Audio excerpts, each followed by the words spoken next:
Hi అండి.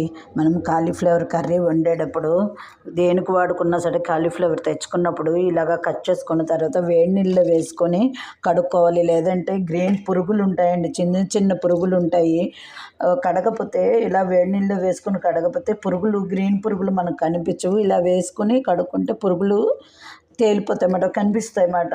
పురుగులన్నీ కింద ఉండిపోతాయి, కర్రీ పైన ఉంటుంది. ఇలా కడుక్కుని వేడి నీళ్ళలోని అప్పుడు కాలీఫ్లవర్ని యూజ్ చేసుకోవాలి. ఈ టిప్ మీలో ఎవరికైనా నచ్చితే లైక్ చేయండి, సబ్స్క్రైబ్ చేయండి. Thank you.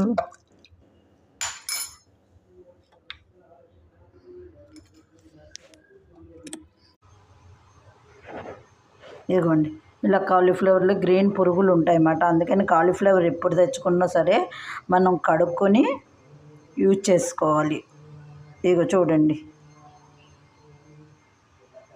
కాలీఫ్లవర్ ఎప్పుడు తెచ్చుకున్నా సరే కడుక్కొని మనము యూజ్ చేసుకోవాలి కర్రీస్కి. ఇది మీలో ఈ టిప్ నచ్చితే లైక్ చేయండి, సబ్స్క్రైబ్ చేయండి. Thank you.